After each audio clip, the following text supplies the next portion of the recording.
Ladies and gentlemen, welcome back. If you showed up even a little bit late, you might have missed game one here of Team Liquid versus Immortals. It was a super speedy one, 24 minutes or so, I believe, on the clock at the end. 24, yep. As Team Liquid won 14-2, so a very, very dominant victory. Then again, Immortals at the bottom of the standings right now, while Team Liquid remains undefeated. I think a lot of people were expecting a showing like this, and TL didn't disappoint. And Immortals back on red side here. In game number one, we were just talking about this. It's like their fifth pick was Cassante into the Rumble. You're kind of self-counter picking for composition. But I do feel like if you're going to go on red side, especially in a matchup where you are the big underdog, you have to get spicy. You have to go for something that's creative, a different counter pick to really create an advantage. Otherwise, just go blue side. Yeah, and also, even Immortals' last game, I think, even though they were behind, I like that they tried to fight everything and, like, kind of lose that way instead of, like, doing nothing and losing. Yeah, so just bleeding out. But I still think that they should try to find the best fight they can with, like, being creative, being using TPs, or at least, like, try to fight in laning phase when they don't have, like, the item advantage. I think it would be much more helpful for them. Okay, so first part of the bans, one thing's already going to be different here. Team Liquid are banning out their jungler from the first game. They are replacing one of those first-round marksman bans with the Ivern. The Jace and the Ashe will remain banned away. Meanwhile, on Immortals' side, it's the Ziggs and the Sejuani banned out, but it's also the Tristana banned instead of that Maokai. And with the Maokai open, General UmTi loves his tanks, and they'll lock that one in for TL. Yeah, it's been one of the most played for him. It was interesting to see him playing on the Ivern. It's only his actual third Ivern game in his entire career and his first in North America. So, you know, people have been talking a lot about UmTi and how he just kind of plays this tank style in NA. But it has been working for him, and I feel like Ivern kind of slots in that similar play style as well. Yeah, for sure. I think Maokai especially will have a lot, especially when you're ahead. It's so oppressive because with the saplings, it's just everywhere. Yeah. And even as a support, when I walk in and I'm just taking like the sapling damage, I have to kind of go back to base and heal up again. So, yeah, I think if they can have this strong laning phase again, it will be really powerful. And even like you're talking about, one of the things I always feel like, you know, beyond even the damage, even if you just ignore the sapling damage, you talk about finding creative angles, finding surprise ways to actually like find a flank off a TP or find some sort of different way to attack. It's so hard when there's a sapling in every brush that kind of spoils the surprise. Yeah, for sure. It's actually really interesting because IMT have prioritized Ezreal, and usually Ashe is the answer to it. You can still play Kalista into it, but after the nerf, it's not as popular. I think Yeon is still a player who is willing to play Kalista, but we'll see what their answer is. All right, well, Team Liquid, considering they're not allowed to go back to the Tristana from game number one, they're just going to lock in that new marksman answer in mid lane with the Lucian picked up against the Corki. The past couple of times that we've seen mid Lucian here in the LCS, it has been accompanied by a support bard to roam and give him the hot cocoa for the extra synergy and extra bullying power. This time around, not going to be the case. It's Rakan locked in for TL. This would actually be really interesting, though, because I just double-checked, because I don't think APA had played a single game of Lucian, and I checked, he has not played a game of Lucian in the LCS. So if it is going to be Lucian mid for APA, that would be his first time playing it. But it could be a Yeon angle. True, it could, but Lucian Rakan, I don't think so. So I think it's going to be mid. And I think we are going to get to see him play another new champion. Okay. Yeah. And while, he plays a lot of the marksman mid, Lucian, I do feel like, is a bit of a different beast. It's less about the slow scaling up. You have to be playing aggressive. And especially in team fights, you really have to ride that line where you kind of have to be in danger to be dealing damage and playing it effectively. So I'm really excited to see how he's going to be able to pilot it, assuming he actually is. The difference between a good Lucian and a bad Lucian is pretty well stated. The difference between a great Lucian and a bad Lucian is a hair's breadth away because they have to play so aggro. They have to play so crazy. And when it looks good, the champion just looks like absolutely stylish.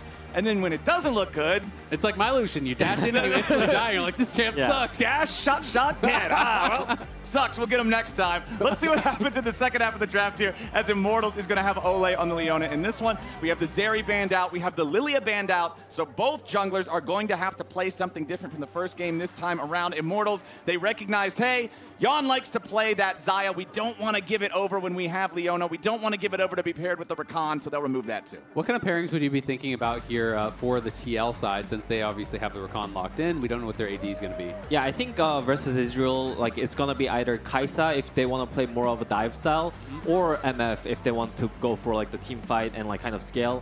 MF is a really good champion versus Ezreal because she builds BT as her first item. So Ezreal's poke starts to not stick at all, and you just kind of naturally win the lane.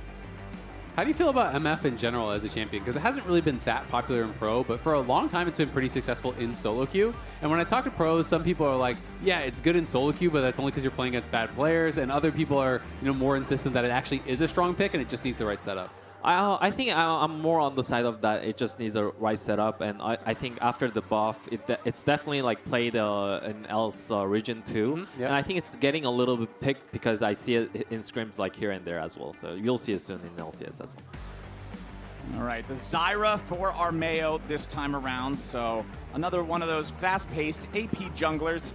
Yeon again just running down the clock, hovering pretty much every AD carry in League of Legends to keep us guessing as to which one he's actually going to lock in against this Ezreal Leona bottom lane. And that's a long 0 seconds. Yeah, really, that second lasted about 5 seconds, but we got Jhin locked in finally. This is kind of interesting because Immortals comp looks very standard, but also, again, we talked about the importance of getting actual counter picks on red side. Their comp needs a tank. He's just gonna pick Asante or something on 5 again, isn't he? Like, I feel like the comp doesn't really function if you just pick another carry. I mean, I think in this time they do have a Leona, which can be like a front line for them. But I do think, looking at the IMT like draft style, I do think they might just pick like another tank. But I hope that they can just try to counter pick like the Kennen with like something like more DPS. Yeah, is what I'm thinking. Where's my spice? Yeah, I just need feel some like spice here. you need it, Yeah. right? If you just lock in a tank here and kind of like self counter pick in the laning phase again 2 rounds in a row, then you are really putting yourself in a tough spot. Gnar, it's like, again, you are kind of doing that self counter pick. Like, this is the matchup that Kennen's pick into the Gnar, and you're like, well, I need an AD top laner because I have an AP jungler. We need something that's frontline. So I'm just counterpicking myself with red side again, which just makes me wonder, why did you go red side? Why didn't you just go blue? Yeah, I mean, I think the IMT draft style is definitely like a little weird right now, but maybe they'll prove us wrong. And they do have a solid composition, but they do. I'm not saying, this comp sucks. It's more just about playing red side versus blue side and being able to get value out of that 5th pick. Because when you look at the comp, they have lots of poke, they have lots of control, in these areas. If they're the ones that are first to an objective, walking in through Zyra plants and Corki poke and Ezreal poke really can be a nightmare. But I do think that requires you to be playing from an advantage. That requires you to be playing from ahead, which is going to be the difficulty here. Because by the same token, if you're the one showing up second, walking through saplings, and you're walking in blind to Rakan and Maokai and potentially a flanking Kennen with all these squishy champs, then it can be really, really hard to play out. All right, gentlemen, so in game number 1, there were no kills until a little bit after 11 minutes, but by that time, Team Liquid had already built up about a 2,500 gold lead. So we're talking about the importance of being places first or playing from ahead. What is the biggest things that you want to see Immortals change in this second game to make things stay closer in the early game? I mean, I think on this game, they're playing Zyra into Maokai, which Zyra will just outpace Maokai if nothing happens. So I hope to see that this game, at least, they should try to play to jungle advantage as much as possible. Try to keep the lanes clean if Zyra is not pathing through your lane. And try to be stable as much as possible and let Zyra just snowball the game. Okay, we'll see if they can play around that. It's time to hit Summoner's Rift for maybe the last time this week. But this game is very, very special for one player in particular. As of this game, Impact now has the most games played of all time in the LCS. He passes Wild Turtle. He was a world champion back in Season 3, and he's still running the league from top lane all these years later. A living legend here in a top lane. Yeah, that is honestly just a crazy stat. He has been here for so long, playing at that super high level for so many years. And he's one of the players that unanimously, when you talk to people who have been his teammate, everyone just has positive things to say about him, about his work ethic, about what he brings to the team. Yeah, I don't think I've ever heard anybody have a negative perception of Impact. As Olleh gonna get knocked up into the air here. Immortals wanted to go for the early invade, but the problem is they should have stayed home. It's first blood for APA's Lucian. Tactical even has to use his flash, getting over the wall, trying to escape. That is both flashes down for the Immortals bot lane. Remake? Oof. I mean, that's why I want to say yesterday when Ezreal got 3 kills. But yeah, I didn't really understand that because Zyra is just, like, she will just naturally clear really fast if she just can get her set up. And she's not really strong level 1 champion. Yes, Ezreal and Leona are really strong, but like, Zyra is not really strong. So I didn't really understand that at all. Yeah. I mean, it also just felt like they weren't even all in like set up in that brush, right? It was just Leona standing there as they're going to push Yeon back. It was just Leona standing alone in the brush, and people were kind of too far behind to even capitalize on the initial stun that she got. Like if you're 5-stacked in the brush and someone walks up, gets stunned, everyone's hitting them immediately, then maybe it works. But it just felt like they weren't even expecting to be contested. Yeah.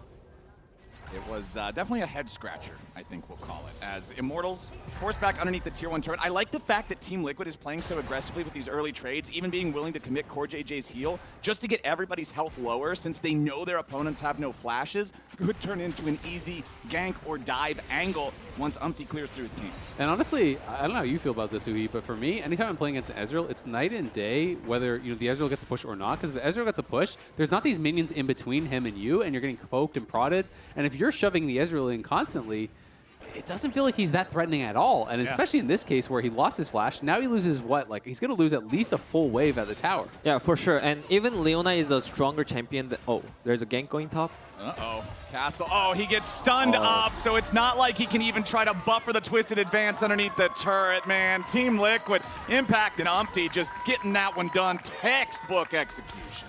Yeah. I mean, like I was mentioning, I think I'm a support player, so I care about like the support matchup a lot. And when I'm playing Leona into Rakan, and I don't have a winning AD carry, it really sucks because Rakan can just push Leona out 1v1. Yeah. Yeah, that does make it tough. Tactical and Yeon, Tactical I think has been one of those kind of bright spots for Immortals. It does feel like he gets a lot of criticism because I think some of these in these big moments he does fall flat. But he also does feel like when Immortals is winning, he's usually the reason. Well, 2v2 bottom side, blowing up yet again as CoreJJ dashes away from that last Mystic shot there with the battle dance. As you can see, UmTi being taken low in the 1v1 against Armao, who, it's just like you were talking about, Huhi. Armao, he's got more tempo in the jungle. He clears faster. He levels up faster. He's going to beat Maokai in the 1v1, and he forces UmTi out of his own jungle. And the APA got first blood, but he never even based. So he actually forced the flash in the 1v1 against Mask without having a flash of his own. He was down the summoner, hadn't based yet, forces the flash. Now TP's back with the much better buy. He had a good 1,100 gold to spend there. And now Mask is potentially going to be in some trouble because APA is going to have his flash up largely before Mask does. He's already down 10 CS, and APA is going to be bullying him. Yeah, APA with that Vamp Scepter for the extra sustain. They're going to match refillable potions, so he's feeling great about the way this mid lane is looking right now. Again, expect to see UmTi or CoreJJ try to make a move on this flashless enemy Corki, as Olleh and Core have both made their way into the mid lane now. Could get ourselves... You see, normally... this marksman and support thing is a bot lane occurrence. But in this season, we do it mid lane instead, as Olleh and Core, neither one of them's going to find anything. They'll head home. And in solo queue, you can really go to any lane, because top lane are going to be marksmen. Maybe Kindred Graves in the jungle, just go anywhere, and you're playing bot lane. Sports are having a great time, man. Transferable job skills can go all over Summoner's Rift as Olleh wants to try to lead the charge here. Finds the Shield of Daybreak on Core, but he can just, again, battle dance right back away. So easy to disengage on the Rakan. So Huhi, talk to me a little bit about, when you're in a situation where it's like, okay, your mid laner is in a matchup like this, where he's down early, he's getting pressured, and you need to support him so he can actually stay safe and push out those waves. But how do you balance that versus, worrying about the 2v2 where they're kind of playing from an advantageous position? Are you talking about 2v2 like advantage in bot or in mid? Either or, really. Because I feel like it's like, if you're roaming to mid to try to help a losing matchup, and you're losing that 2v2, how do you kind of balance that? I mean, there's not much balance. You just kind of have to choose. you just kind of have to choose who are you gonna help. Yeah. Yesterday, when I was playing versus Bard as a rel, and Israel had 3 items. I know Bard is not bottom, but he can still be bottom. He can be mid. He can be top. So all I can say is, guys, he can be anywhere, and please do not die. I'll try to come when I can. That's all you can do. Engage once again, coming out from the Immortals bottom lane as Olleh leads the charge. Yeon and Core continuing their disengage as the heal is used. Nice deadly flourish from Yeon to lock up Tactical, who's down to 100 HP.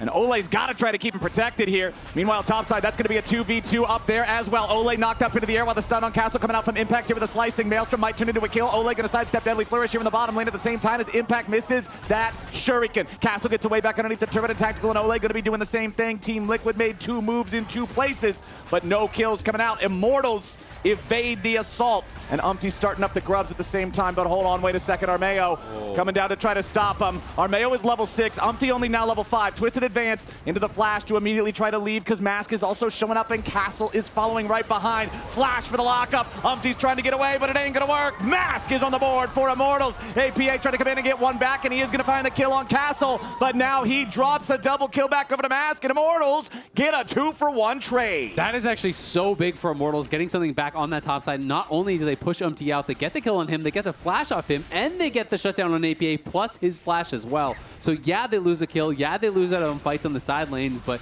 it was imperative that they get something back off of the back of those couple plays. Yeah, I mean, this was such a huge advantage for IMT because Zyra is already 6 and UmTi just hit 5. So any fight around the 2 jungler, IMT will always win. And I think it was smart that he didn't just overcommit and just waste the Stranglethorns on that initial kill. He saved that, and I think that's what allowed them to kind of turn around on APA. APA flashes in, then all of a sudden you're stuck in the middle of that Stranglethorns. You're going to get popped up, and there's no way you're going to be able to do anything more than just getting that one kill. Nicely done there for Immortals to keep this game closer, despite the fact that the level 1 felt pretty busted from Immortals, right? Like, they're way better straights than they were in the previous game at this same time. Game number 1 at this point in time, I believe they were already down 1,000, maybe even 1,500 gold. This time around, hey, 500, not bad. Well, and that's the thing that's just kind of heartbreaking about it, you know, to go back to what Huhi was talking about, where it's like, you know, Zyra is going to outpace you in the jungle. Why are we, you know, flipping the game at level 1? They're this close with how horrible level 1 went. What would the game be looking like if APA didn't start with First Blood, if you didn't start that far behind? Yeah, I mean, now I think they're trying to stabilize it as much as possible. They kind of realize that their advantage is around Zyra, so they're trying to put the Ezreal into mid lane so that like down it's 2 levels. Yeah, he's also down on lots of CS, but yeah, I think to make it less spicy, this is what they have to do. Okay, the only gold lead for Immortals for an individual player is Armao on the Zyra. 2 assists, massive farm advantage. It's exactly what we were talking about with being ahead in the tempo. You can see he's halfway to level 8. UmTi not even that far on his own progression towards just level 7, but UmTi will be able to secure the first Drake of the game thanks to the protection of his teammates and the control in mid and bottom lane. How much do you worry about, you know, this kind of handicapping the Corki, who just got the 2 kills, but now you're sharing XP? And I always feel like so much of the power in Corki is getting the rank ups of your ultis, right? You know, being able to get that solo XP so you can get to, you know, level 11 with the Triforce, etc. I mean, for sure, I think as a support, you don't really want to share XP with especially your solo laners as much, but you also kind of have to be there to protect the dive. Yeah. Ooh, Impact wanting to maybe have a chance to fight this one out as UmTi shows up. They're going to try to focus Armao down first, and yes, they got him. Impact going to be kept alive with the battle dance. Armao ends up getting the kill thanks to the plants. That was so close to a tragedy for Immortals, but it will be a 1-for-1 trade. Impact played that really well. He bought so much time in that 1v2 and actually forced them. Then they realized, okay, TL's coming. We need to actually force this. So then the Zyra steps forward and gets caught in the slicing maelstrom. So he gets so much damage down on both of them. This is just really smart. He drops the ward in the mid bush. He steps up. He's buying time here. Then getting in on both of them. Gets the ulti down on 2. UmTi arrives and very nearly Core was able to save him here. This was so close, man. The plants, I actually don't think if they weren't enraged by the Stranglethorns, I don't think they would have had the DPS. Oh, China. I don't see anyone. Yeah, for a second he's like, I'm dead? Maybe not. The roller coaster of emotions. It's a very short roller coaster because it was only a 3-second fight, but... Well, even after, they know, like, they were pretty happy with that result. So, like, like, you know, the answer is, like, gabi gabi, which means, like, oh, nice try in Korean. So I think it was pretty nice. Yeah, hey, it works out, man. We got a 600 gold lead now for Team Liquid, as once again, Tactical just trying to catch up here to Yeon on the Jhin. Pretty much tied for the biggest gold lead in the game with Armao over UmTi is Yeon's advantage on this Jhin. We'll see how accurate he can be with the big ultis and the deadly flourishes as the game goes on. He has had a couple of good hits on that deadly flourish here so far, as we don't have any neutral objectives to fight over for the next 3 minutes. So instead, we're going back into the top lane as APA is the target, and Immortals are going to commit an extra teleport up here to guarantee that they get the kill, and Mask is going to take it. That seemed a bit much. I feel like they must have thought someone else from TL was coming. No, I don't think it was to guarantee the kill. Just the TP to give the gold to him? Yeah, I think it was to give the gold because no one can exist on boss side, and they were making a top side play. So Gnar is naturally going to base and go bottom, and they're going to maybe lose the tower or defend it, but they want just more resources on their Corki side. So like, Corki is just tipping up, catching the wave, and also getting the kill. Yeah, it's interesting, right? Because it's like, I guess it just feels like for a guaranteed kill, it still seems like a lot to spend just to give that gold over the Corki, but maybe it'll be worthwhile. Because now, you know, the problem is on the other side, Gnar goes down bot, but now you don't have a TP to actually answer and defend, and there's 3 TL members standing around there. So yeah, you give a little bit more gold to the Corki, but now it's actually difficult for them to even walk up to the tower. So they lost a full wave, if not 2 full waves, to the turret not being able to walk up. Where, in my mind at least, if Corki has TP, maybe Corki can, you know, be able to actually help them. Yeah, maybe, but I think they just didn't want to take that risk because they understand that they're going to win the game by playing through Corki and Zyra, not through by Gnar having more farm. So I think they just, even though they lose a little more, I think they just want to guarantee that Corki is always comfortable. Top lane just doesn't matter. You heard it here from Huhi. There it is. Don't tell to my top laner, okay? I think he already did by saying he's not allowed to play top lane Varus. Exactly, my friends. There are 4 marksmen in the game. Neither one of them are top laners. Let's focus on the important things here, and the important things are Lucian and Corki. As you can see, the Blade of the Ruined King and Trinity Force completed for both of those mid laners, respectively. First items are kind of coming online in a variety of different places here. You can see the Static Shiv for Yeon's Jhin. You can see the... What is that thing? Zeke's Convergence, that's the name. Forgot it there for a second for UmTi. Nice cheap item for tank junglers that even though you don't have the same pace as somebody like Armao on the Zyra, you can still get that first item completion around the same time because of the price point. It's also just so efficient. It has armor, has Armar, has health, has ability haste. The proc is decent, so it is a really, really strong one-item spike on a cheap item. But Armao definitely going to be really strong potentially in some of these next fights, especially once you do get to Rylai's. When you're on Rylai's Leandries pretty early as a Zyra, it is very difficult if you ignore this guy, if you're trying to dive onto one of these marksmen and he can get multiple plants out, pop the ulti.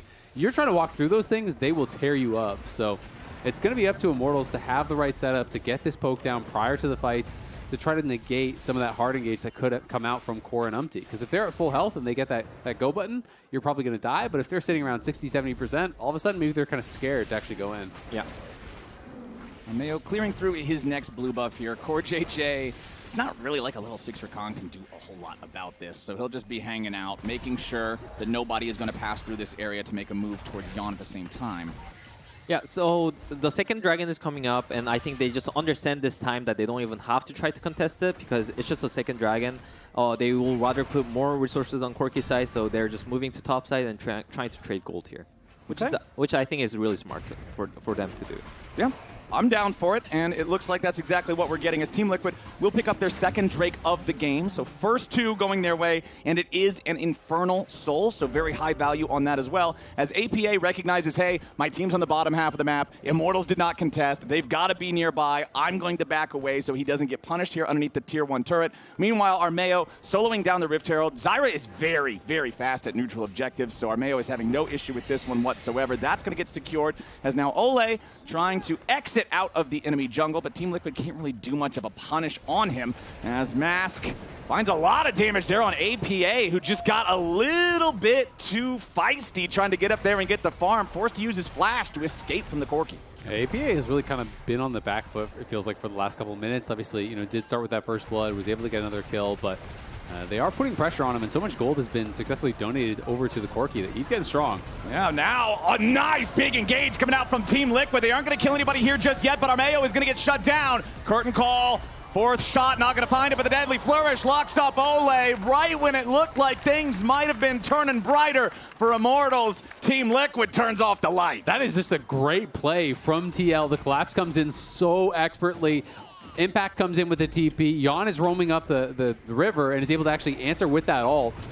IMT are going to try to trade a tower down in bot lane. They are going to be able to get this tier 1, but TL going to be pushing that tower on top side as well. Yeah, I mean, I think this is just about like the patience game. TL is just being way more patient, waiting for the right opportunity.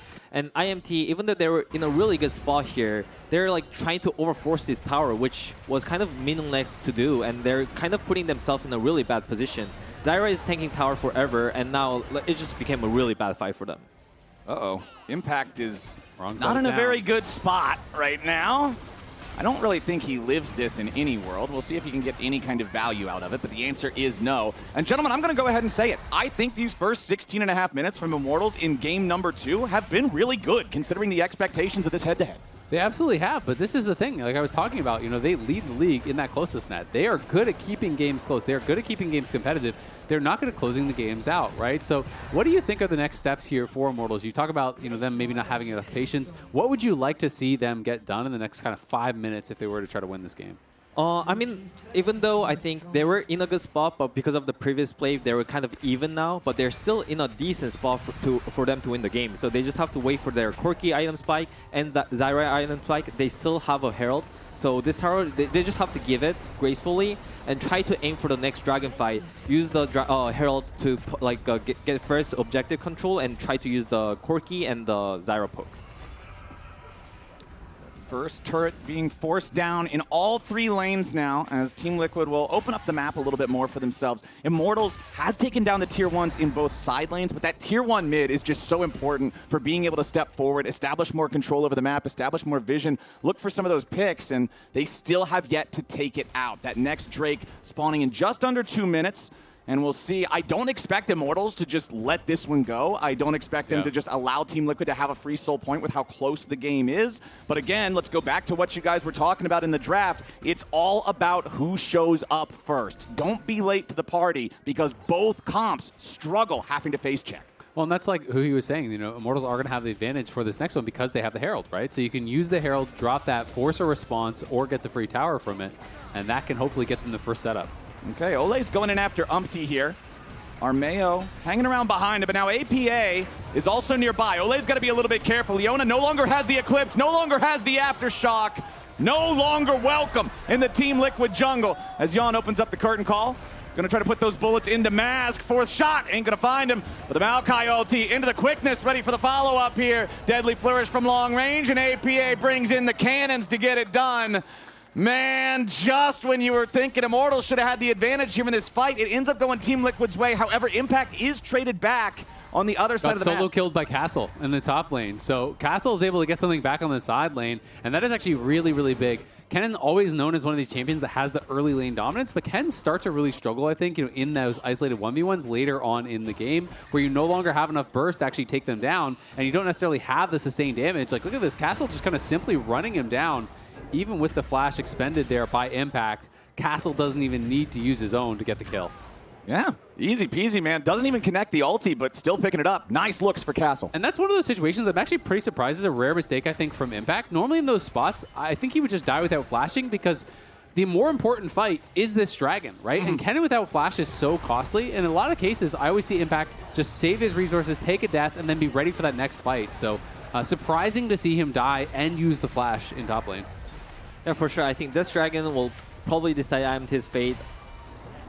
Now they're kind of getting pushed in, which is not that great, but hopefully they can try to get some towers here. Castle's driving the Uber. He's going to be so far ahead of the team, though, and Corki. Yeah, he's really far forward. The Herald should be able to finish off the turret. Impact coming around from behind. The slicing Maelstrom cuts Tactical to pieces, and Armao goes right with them. Boys, we aren't going to get a dragon fight at all because Team Liquid just wiped Immortals off the map.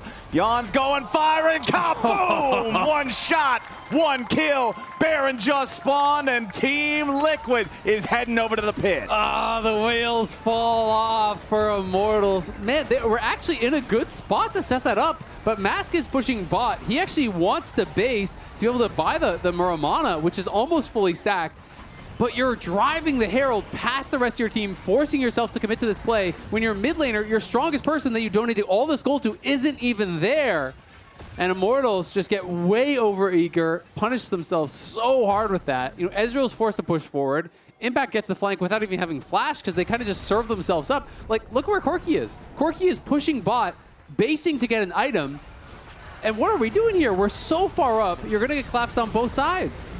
Yeah, I mean, I just feel like the pressure is kind of eating up to them. They just have to really calm down and I don't know, just refocus because the game is still not lost. They have a really good comp. They managed to get the dragon even after that. They have 2 tiers. Oh, but we're not done. Now it's more problems for Immortals as Olleh is going to be here for the front line, soaking up all the damage. Impact into the middle. The slicing Maelstrom's going to claim the first. Castle trying to disrupt the back line, going after Yeon as APA. Kites out Mask, looking to hit him with a calling, but it ain't going to work because Mask gets the kill. Castle still trying to find Yeon. Not going to work out. UmTi ready to lock him down here with a twisted advance as the Mega Gnar just buys a couple of more seconds. Yeon needs to reload the damn gun.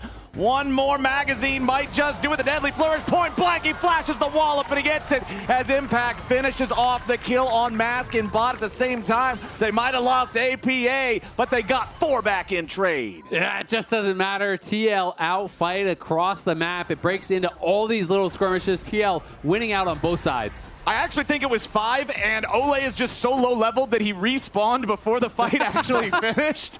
That's a bit of a tragedy, boys. This game was so close for so long, and now it is a 5,000 gold lead for TL. The prophecy fulfilled with Immortals in their close games, but then as soon as it breaks away from them, it's off to the races. Yeah, that's tough. I mean, you just cannot afford to make a big mistake against that. Against a team like Team Liquid. You know, they're going to murder you every time if you give them an opportunity like that. And they were just waiting for that mistake from Immortals. They overforce and they get roasted for it.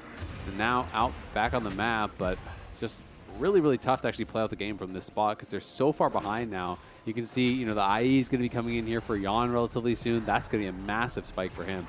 Yeah, I mean, even Maokai is out leveling Zyra at this point. Oh no, it's just really hard for IMT now. I think they just have to kind of beg or like pray that TL makes a huge mistake so that like they get picked or like they somehow come back into the game. I like the image of begging for it. It's like, please, sir, one jungle camp, just one, just one int, please, just one guy. Don't ward and face check a brush. The mid crop lane of gold. The mid lane tier 2 is gone. The enchanted cannon minion, gonna make sure of that. True shot barrage, fired down to try to answer the wave here in top. As UmTi walks in front of everybody on Immortals. Needs to be a little bit safer there. Twisted advances back towards the Zyra plant to go for the iframes, keep himself a little bit healthier. But the curtain call is ready to go once more. Olleh trying to escape. Where's the 4th shot? Don't even need it here just yet. Impact going in for the engage. He pops the Zhonya, staying alive as Armao is down. A nice deadly flourish. CoreJJ with a grand entrance over the wall to finish the job. Impact might have died, but it's still a 2-for-1 trade for TL. Castle trying to get something else back. Oh, if that deadly flourish would have hit, he surely would have fallen. Yeah, there's some low health bars on TL, but it just doesn't matter. They can't chase in past the carries. Yeon and APA full health, and at the end of the day, that is what matters. They're taking over their opponent's jungle. They're farming away all these additional camps, and they're just going to continue to extend the gold lead. It becomes so hard to come back in a game when you lose control of your jungle because it's just this multiplicative effect where they're getting further and further and further ahead. It's a tough one, boys. It's a tough one. Upcoming opponents for TL. We've been hyping up next week. That is a huge head-to-head against Cloud9. Likely the 2 undefeated teams, unless Immortals has a water-to-wine type of miracle here. But then after that, buddy, we got another showdown coming up. After that, that's the most important match of the season, guys. I mean, it's going to be a big one. And Energy has been, and previously CLG, one of those blue shell teams, right? Yeah. And, you know, if they are able to actually beat C9, you guys would be the only ones standing in between them and an undefeated season. So yeah, and that would be the opportunity to play spoiler. Yeah, for sure. And even though we lost yesterday versus C9, I think we still feel good about our own improvements. It's not really about like, it is about like getting the W, but like it's pretty important to stay positive and like kind of like be acknowledging your own improvement, and I think we can definitely get there by the playoffs. I agree. I mean, if you get too down on yourselves, it's going to be really hard to actually maintain. And the season is a long grind. And at the end of the day, it's playoffs that is going to dictate what people remember about the split, right? You know, if you have a bad regular season and an incredible playoffs, people remember that. If you have an incredible regular season and a terrible playoffs, people remember that too for the wrong reasons. Like think back to old Immortals. Huhi Lucian top is still burned into my brain. That was like 8 years ago or something. 2016, man. Yeah. I remember the run because everybody was freaking out. Oh my gosh, this is looking like one of the best teams the LCS has ever seen. But then playoffs came and they crumbled. Right now, Team Liquid is looking to make Immortals crumble again. They're pushing into the base. There is no contest here for the tier 3 turret in mid lane. That inhibitor is going to drop right after 6,500 gold lead. Immortals just trying to defend whatever they can here, but with the inhibitor gone, Mask still recalling. Team Liquid still has control over the push. Going to crash another wave, this time into the bottom lane. However, there is plenty of wave clear on the side of IMT, so I expect Team Liquid to be ready to play for this Baron, spawning here in about 25 seconds. They can grab the Drake in the meantime and just continue moving this game forward. All right, Huhi, if you could join in and make it a 6v5 for Immortals, do you think you could win from this spot? 6v5. Yeah, 6v5. What, like I'm like an even level as them? You could have the same amount of gold as CoreJJ. Yeah, you have CoreJJ's economy. For sure? I think so. For sure? Okay. Let's say, because like +1 champion just will bring like so much more tankiness, so much more crowd control. So yeah, Well, I hope I can do that. I was going to say, after this, it might just be a 5v5 again because right now, Immortals just lost another man. TP coming in from both sides as Mass makes his entry into the fight first, but now he's got to be careful because Impact and Core are coming to hunt him down. UmTi, you can see the Zeke's convergence. He was using the ulti to keep Immortals zoned away as the tier 3 turret falls in the bottom lane. Now the inhibitor is next in Team Liquid's sights. They might not even need the Baron. Looks like they are going to back away for now. They did grab that Infernal Drake in the meantime, so they are at soul point. If somehow Immortals manages to hold on through these next 4 minutes of what we can expect to be a Team Liquid Baron attempt, a Team Liquid Baron push afterwards, they're still going to have to deal with TL going after the soul for the rest of the game. Yeah, that's going to be really, really tough. But honestly, I feel like this is one of those games where it's probably not going to matter about the soul because Immortals is going to be forced to come out of their base, and fight either the Baron or fight for the soul. It's going to be a team fight win, and then likely TL do close it out. If you're Immortals and you're playing out this game, obviously they know they're in a really tough spot. What are the kind of comms that you're trying to look to try to set up something? Like, is it just five-man stack in a brush? Like, what are we trying to do here to maybe look for that miracle play? I mean, it's just like they're gonna be consistently on the timer, like mid and bot in it. Minions are going to be pushing into your base. So it's going to be either praying for Armao, like, please, can you get a smite steal? Like, somehow, like, just get that Baron for us. Or they're going to just try to force something here we go. like just now. All right, we got the TP coming in as Yeon has to try to get away, but Castle's right behind him. Yeon walked into a trap, but APA has already killed off Mask. Armao dies right beside him. Nice big ulti coming in from the Gnar. Castle doing everything he can to keep this game going, but it's a double kill for APA before we get shut down. A 3 for 2. Nexus favors TL. The Nexus is under pressure, and Impact's getting another kill. Castle is on the run, the only man left standing. The Gnar trying to get away, but I don't think it's gonna work. They got the damage. They'll take him out. A double kill for Impact. The ace for Team Liquid. And there's just not enough time. There's not enough turrets. There's not a way for Immortals to bring it back now. There's still 10 seconds before anybody comes back alive. TL, this second game was a little bit closer than that first one, but it ain't gonna matter anyway. Team Liquid's undefeated match streak continues as they defeat Immortals 2-0. It was a good Hail Mary there from Immortals. That final attempt, the flank was nice, but on the other side of the fight, it just didn't matter. TL pushed forward, a race Mask, a race Tactical, and Castle and Olleh not going to be enough to get it done at the end of that fight. That's a tough pill to swallow for Immortals because I do think they were in a good spot. When you go back and you watch that game, you're going to see the opportunities that you had where maybe you overforced, where maybe you didn't need to go for it. And those are just the mistakes you cannot make against a TL who's looking too damn good, too damn solid. Another win for them. Only 2 series away from the undefeated split. They're the reigning champions. They're coming off of a strong international performance, and they are definitely the team to beat right now. Really, really impressive stuff from this squad who just continues to impress. And now it's time to join Raz and the player with the most games played in the LCS history on stage for an interview.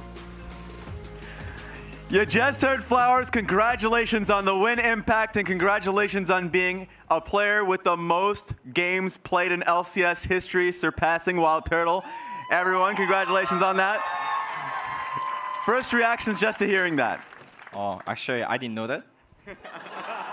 But good to hear, you know, like, kind of crazy about, what I should say.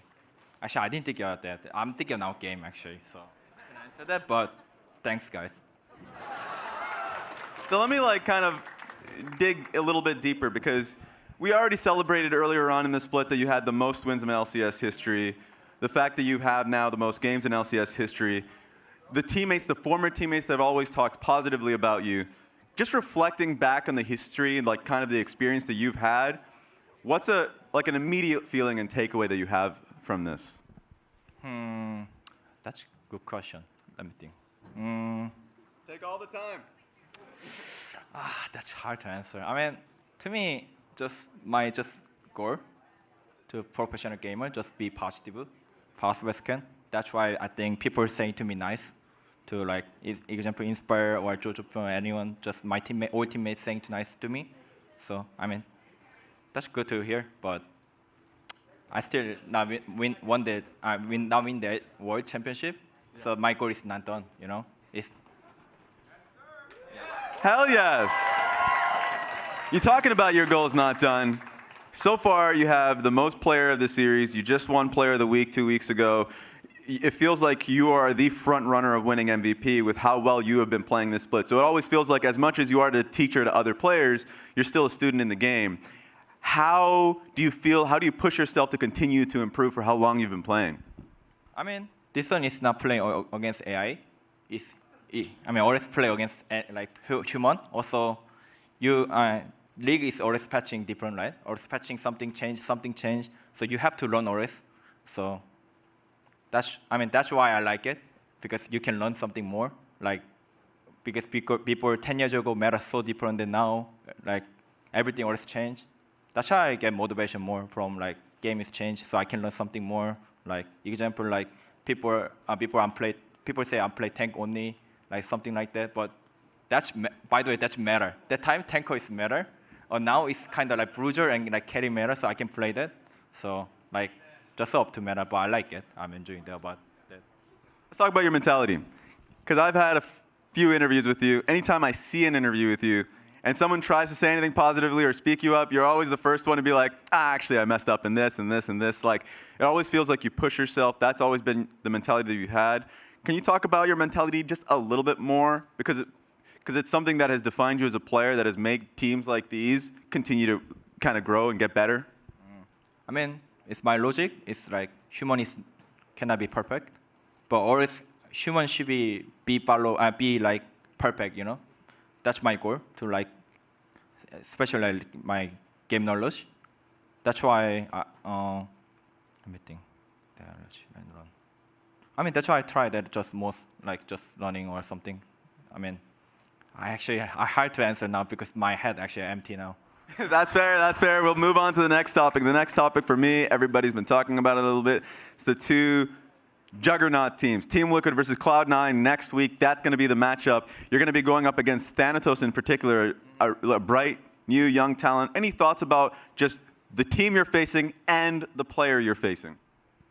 Honestly, I don't care that much. Like, I mean, I care about C9 because I think how they improve from spring season to now summer split is so different than before. I think now people can say to them like, oh, they looks like team, but people like what they're doing. Like, they're just one by each play different game. But now they play like team.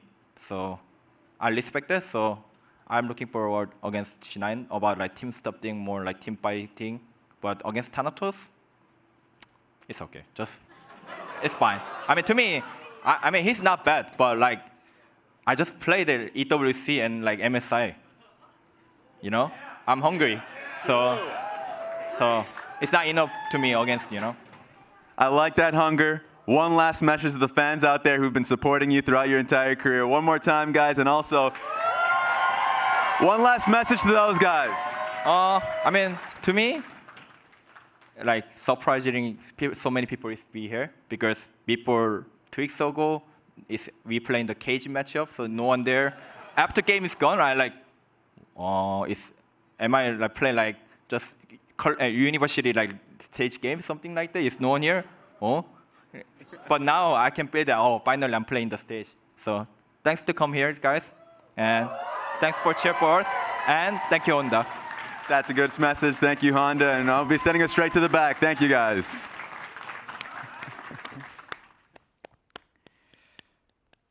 Bless Impact. I did have to look up his champions that he played in the 2013 World Championship, the finals. 3 Jaxes. Yep. 3 in a row. Yeah. I still see Jax today. Nothing's changed. No, I'm kidding. He's been good for so long. Let's check out the players of the series from today's matches. Series 1, Masu. Yep. Series 2, Impact again? Okay, wow. He won again. This guy's unstoppable. He just can't stop winning. I mean, Thoughts? I think again, obviously he had a really good Kennen performance in the second game, despite some hiccups. Yeah. And like a cleaner like early game from IMT. But yeah, he is now leading with 4. They've only had 5 series wins. Yeah, and I think that one was APA, if I'm not mistaken. Yeah, so. Probably. His influence on this team, like, really, really can't be underestimated, and he is doing it at a time where, like, in one of those games, I remember, there was the lane swap that they executed really well, but then he ended up getting a ton of kills from Dig making mistakes on bot side when he was in 1v2. So it's, I think when we talk about impact, a lot of the things that we say are like he was saying, like people say, I'm just a tank player. I think a lot of it, to your point, when you were talking earlier, is what he's able to do when he's not necessarily the focal point of his team, regardless of matchup. Yeah, he doesn't need the whole team to play around him in order to be good for the team, which is something he's done better than everybody else. Let's check out the highlights from today's series. 5 games, it was not double 2-0, and this first game, with all of the banter between Sniper and Bwipo, Sniper ends up getting the first blood. There was a follow-up after the series as well. Bwipo said, I think he said like... Yeah, it was paternity test inconclusive. Yeah. It was good. Go for an older brother for now, because after the first game that 100 Thieves had a nice comeback in, FlyQuest did dominate the rest of the series. Yeah, and I do think we kind of went over what FlyQuest, some of the mistakes they made in that first game. And you heard both Masu and Busio talking about draft adjustments they made, but then also just like focus adjustments. We saw them going bot side a lot more frequently. There were jokes afterwards from Inspired about just locking in Ivern and then meowing for his bot lane. He was having a lot of fun on Ivern. Yeah, but I think, you know, they came out and really played well around that bot 2v2 pressure. Yeah, TL in the second series that we just saw, this wasn't as back and forth. This was just force for Team Liquid. Like just moving forward towards their C9 matchup to see who gets to remain undefeated going into next week. And this is what we talk about when we're best of threes and its reduction in the ability to have upsets. It's because there's no trap game of Team Liquid looking ahead and prepping for C9 all week because they played Immortals on Saturday and C9 on Sunday. No, they had the whole week to decide how to dismantle Immortals, and they did just that. Yeah, and I think the big thing going into C9, as Impact said, he's like, they're playing a lot more as a team. I think the thing that we've seen from TL is, again, a lot of their mid-game focus. I feel like they definitely think it should be shored up. But I think that can be their strengths, especially with some of their lane assignments and how they're using AD's mid. So it's going to be a really interesting matchup. Yeah, the amount of solo kills that Team Liquid generate just from mid-game solo lane solo kills is really high. Let's pull up our Samsung SSD Fast 5 for this week. I think I know what one of them is going to be. And it's going to be that fastest kill for AD carry, Berserker, 1 minute and 17 seconds. Also fastest second kill and fastest third kill. Yeah. Because they were all within like 5 seconds of each other for Berserker in that C9 game. Yeah, that was the Ezreal triple kill. APA fastest legendary. Yeah, Armao got level 6 on the Zyra at 6 minutes and 9 seconds, but was unable to do more with it.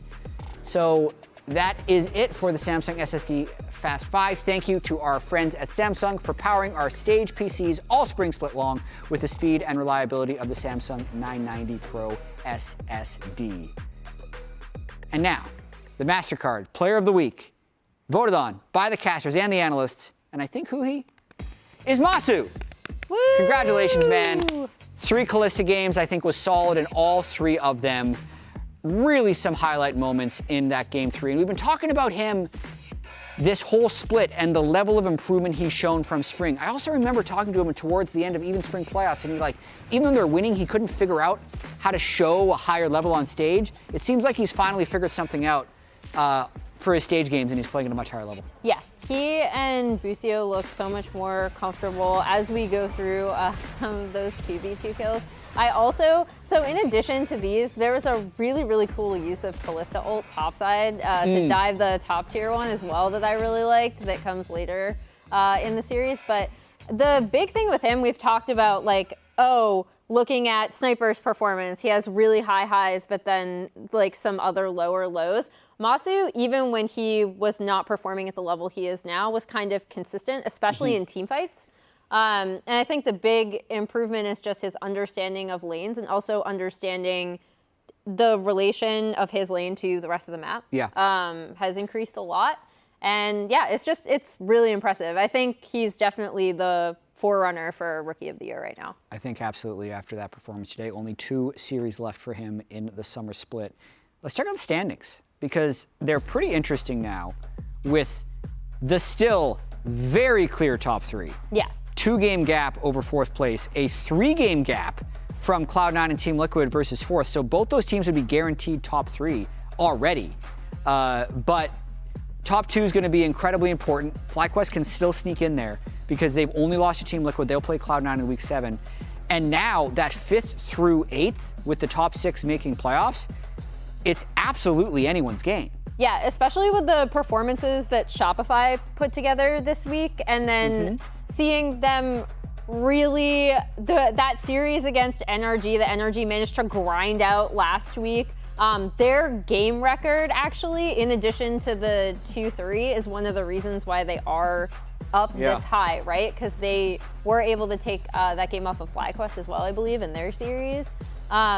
But this, with Dignitas losing, with Shopify winning, that makes things so much more interesting leading into the finals. Even though Team Liquid versus C9 is obviously my match of the week, the match of Saturday is like this Dignitas energy game, only because of the hype and the pedigree of both of these teams. The boomer super team of Dignitas not wanting to be 1-5, and Energy trying to make another summer miracle run with an extremely similar roster is going to be awesome. So check that out next Saturday.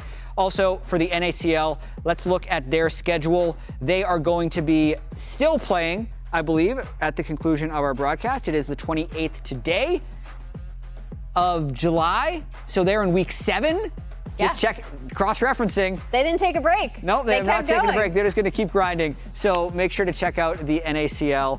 Remember, they have that grand finals live at the end of the split. But that's it for us. We'll be back next Saturday at 4 p.m. Eastern, 1 Pacific, same time as always. And now we're going to be sending it over to Dokla's stream. Make sure you ask him about Dignitas and if he's scared of licorice. I'm sure he's going to have a great response.